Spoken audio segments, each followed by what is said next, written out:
Hi, this is Jean Chambers, and I am presenting the understanding of staging and grading for private practice, especially designed for dental hygienists to get everything right. It's an interesting topic, and it's something that we all need to know.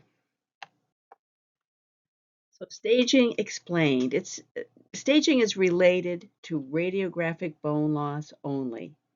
It is not how much bleeding there is or how much calculus there is. It is totally related to radiographic bone loss. In other words, someone with no radiographic bone loss is not staged. The notes would not indicate any staging. However, they have some degree of health or gingivitis, which has to be determined. Right wing x-rays, either horizontal or vertical, show bone loss with the least amount of distortion. Now here are two images that show the benefits of both bite wing x-rays and PAs in identifying um, periodontal disease. So bite wing x-rays are the most accurate measure of bone loss. Vertical type for perio patients or an anterior PA is also fairly distortion-free for checking bone levels. However, we need PAs which are useful to determine the length of the roots. And that is how we determine what percentage of bone loss compared to the root is evident. Now, when you think about that, it's important to know because some people have very long roots, they can lose a lot of bone and not lose their teeth. Some people have very short roots, so they have to be very careful, and we have to tell them this, that they have more of a potential to lose teeth if they get periodontal involvement. Panoramic films are very useful for showing bone levels if they are diagnostically well done. As you can see on the left image, there's very healthy bone here. On the right image, you can see bone loss is very evident. You can even see the furcations. So don't dismiss panoramic radiographs when trying to help someone understand their periodontal condition, especially for those who gag, small mouths, which would not allow optimum images, or those with tori that prevent an optimum image. So how to assess bone loss? Well, there are various levels of bone loss, and at the top left, we see that the marginal bone loss is evident, but there is intact crestal cortification. This is important that thicker, more radio-opaque bone that outlines the ridge indicates health. When that is gone, that means there has been some sort of bacterial invasion, as you can see in the second image from the left. Here we have a loss of crestal cortification. So there is a disease process going on. This person has lost maybe 10 to 15% of bone. We don't see the apex, so we're not exactly sure, but they have bone loss to some degree. The next image shows implant bone loss, which is assessed differently. In threaded implants, bone loss to the first thread is okay, and it is not disease. Anything beyond that, we need to refer the person back to the dentist who placed the implant. And I would imagine the implant on the molar could very well be mobile. I don't know, but that has a lot of bone loss, as you can see. And then the bottom image shows anterior teeth. It doesn't show the crown or the roots, but we can see the bone level. And here you can see the interdental peaks that are present in healthy anterior teeth. Also, the cortical, the crestal cortification is present. And so this would indicate health if you see this in a anterior PA. Both the peaks and the crestal cortification is health. So bleeding on probing, we have some acronyms here. Bleeding on probing is noted as a percentage. Periodontal pocket depth is a PPD. And clinical attachment loss is CAL. And then RBL is radiographic bone loss. So these are acronyms you'll see and can be used in case notes. Bleeding on probing of less 10% throughout the mouth with no bone loss is considered healthy. Bleeding on probing equal to or greater than 10% with no bone loss equals gingivitis. So here's your note, there's no bone loss. And you can list it as gingivitis or biofilm-induced gingival disease, which is really what it is.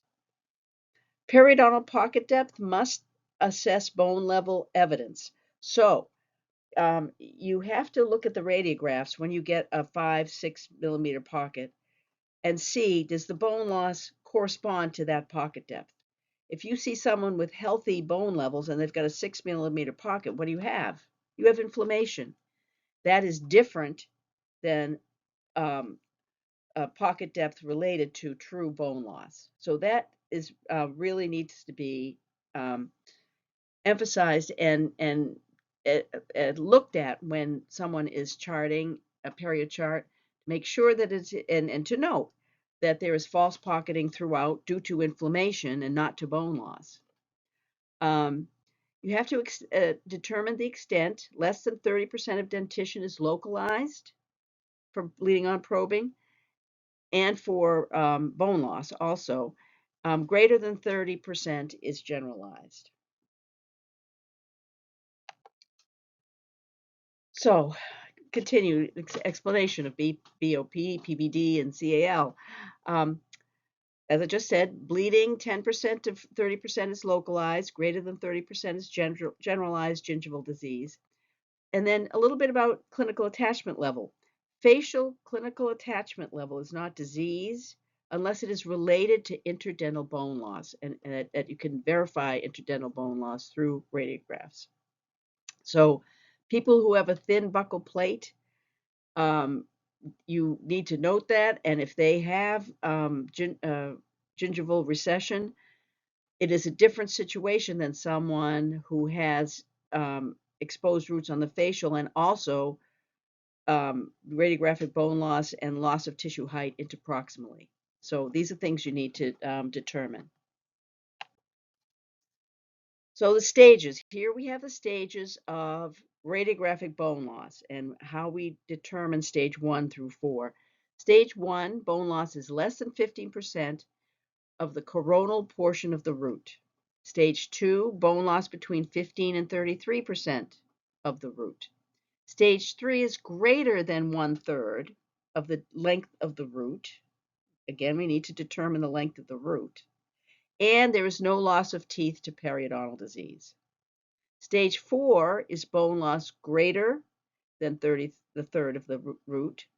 And there is tooth loss due to perio, and there is less than 10 occluding pairs. Now, we've seen all these patients who have extensive bone loss, have lost posterior teeth, maybe lower anterior teeth due to bone loss.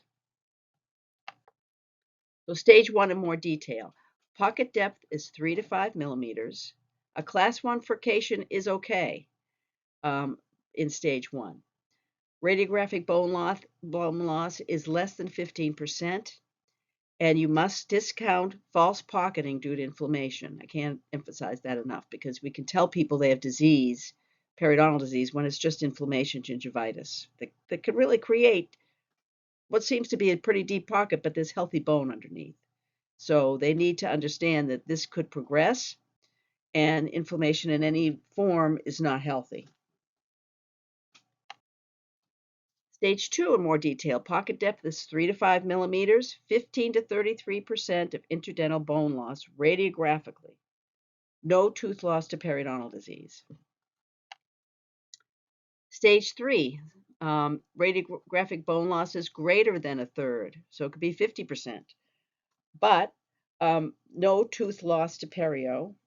Pocket depths are greater than 5 millimeters.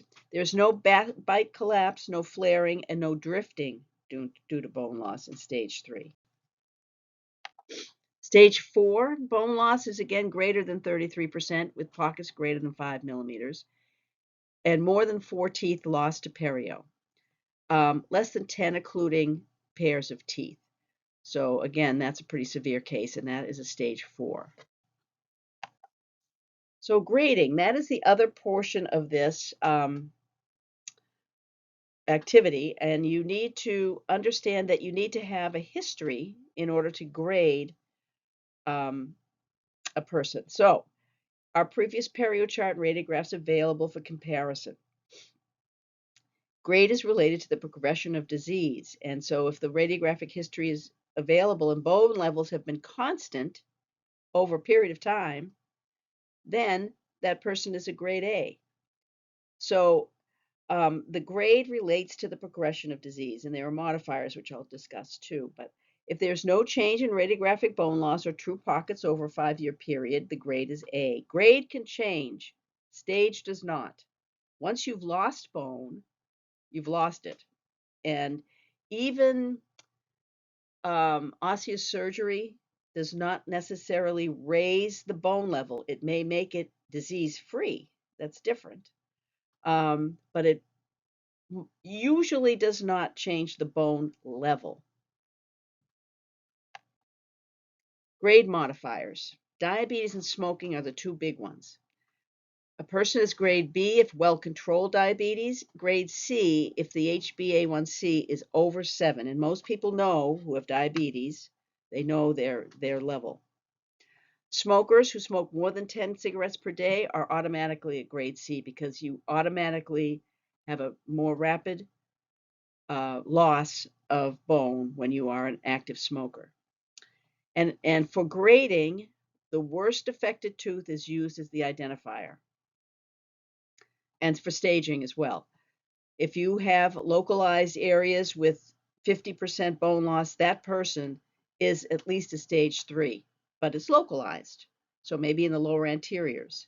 And it could be stable. That's the other thing that I haven't discussed yet, but people are either stable or unstable. If there's a lot of bleeding, if there's an increase in pocket depth, even if the bone level stays the same, that grading would, if they had been an A, they're now going to be a B because there's a change and there is some active disease going on. Grading with no radiographic history. If a new patient comes in and you take a full set and you see there's some bone loss, you have no idea if it's been like that for 20 years or if it just happened in the last 2 years. You don't know. So then you use age as the grading mechanism. Unless the person is an active smoker, then they're automatically C. So age to bone ratio, as you can see, bone loss extent is graded less severely with increasing age. So someone at age 65 with 15 to 20% bone loss is an A, while the same bone loss is a grade B at 20 years of age. So bone loss at a younger age is more serious and therefore graded differently than bone loss as someone in an advanced age who it is expected a certain degree of bone is lost as people age, not necessarily related to disease. So some miscellaneous considerations. The AAP 2018 classification system found no evidence for bone loss caused by bruxism. I know this has been, thought that it was true for years, and some people still tell people, if you grind your teeth, you're going to lose bone. Not true. And in practice, you see people whose teeth are little teeny little stubs, and they have very healthy bone. So that is not a cause of bone loss. However, traumatic occlusal forces do affect grade and can affect bone loss. It can affect the mobility of teeth. If someone has fremitus or has prematurities, that is damaging. Implant bone loss beyond the first thread requires immediate attention. Both bleeding on probing and stage should be noted as localized, 10% of dentition, or generalized, more than 10%. So that is something that is important to know because some people oftentimes lose bone in the lower anteriors due to repetitive accumulations of calculus that is heavy, which is with accompanying bacteria, and that doesn't happen anywhere else in their mouth.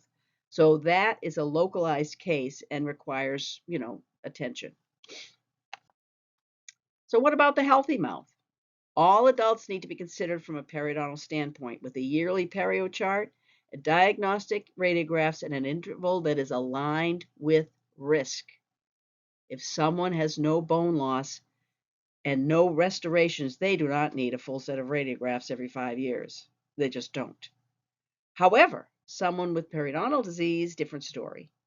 And an active periodontal disease, different story. Someone with bone loss needs vertical bite wings, not horizontal bite wings. If no bone loss, pink healthy tissue and pocketing 1 to 4 millimeters, the clinical note for periodontal health is clinically healthy. We can't say they're healthy because there's still some bacterial activity subgingivally that we don't know about.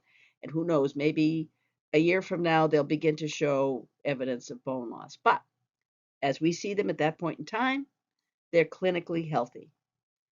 Bone loss distal to second molars or distal to other terminal molars is not disease, but remnants of an extraction, if that was a site of an extraction.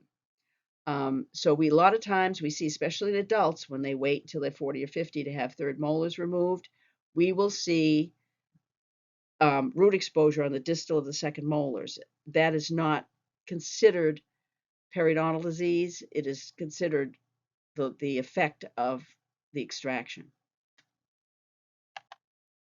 So how to write case notes. I have some examples here for you. Patient presents with a stable stage 1 grade B. So what does this patient look like? Stable stage 1 grade B. This patient would be 30 years old, maybe, no pockets over 5 millimeters, no furcations other than class 1, radiographic bone loss is less than 15% of the root length, which has been unchanged over the course of 5 years of radiographic evidence through bite wing x-rays. A modifier could be added, such as mild inflammation on a stable stage 1. So maybe they have a little bit of bleeding on probing, but in general, the tissue is pink and healthy and looks healthy with some sulcular inflammation. So that's what you could add, mild inflammation. Here's another one. Patient presents with moderate generalized biofilm-induced gingival disease. This patient would have less than 10% bone loss over more than 30% of the dentition, so that's generalized, with bleeding on probing, but moderate, indicating not profuse bleeding or severe inflammation. So biofilm-induced gingival disease has to have the modifier of mild, moderate, or severe, indicating the level of bleeding, the degree of bleeding, but would have no more than 10% bone loss. So that's how you would write someone who has gingival disease. Here's some more case notes. Patient presents with healthy tissue on a reduced, stable, stage 3 grade B perio. This patient would exhibit pink, firm tissue with no more than 10% bleeding on probing sites. Healthy tissue, in other words. But radiographic bone loss would show 33 to 50% bone loss and could have class 2 or 3 furcations. The word stable is used if there is no evidence of advanced radiographic bone loss over more than 5 years. Bite wing radiographs over 5 years and an FMX in at least the last 10 years. So we would see people like that who maybe had periodontal surgery or periodontal treatment or scaling or root planing in the past and has had good home care, has maintained the tissue level and kept the tissue healthy and firm, but at a reduced level. You may be able to see right through the interproximal areas, but the tissue is pink and tight. That is a stable, reduced periodontium at a various stage, depending on how much bone loss there is. Another one, patient presents with moderate generalized inflammation on unstable grade 2, stage 2, grade C. This patient would have more than 10% of sites with bleeding on probing, and evidence of increasing bone loss over 5 years or more, making his condition unstable. The grade would relate to more than 10 cigarettes a day or an HbA1c over 7, or very poor home care with heavy calculus contributing to bone loss because of the attendant bacteria that is attached to that calculus. So that is someone who is unstable and a grade C. And you know that person, you've seen that person. Um, and it's usually often related to smoking.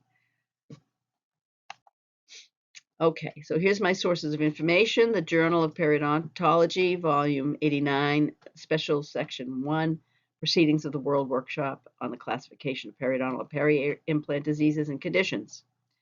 And then continuing education courses, which I've taken at Mass College of Pharmacy with Jennifer McCarthy in 2022. So this is a good synopsis of staging and grading for the dental hygienist in the private practice.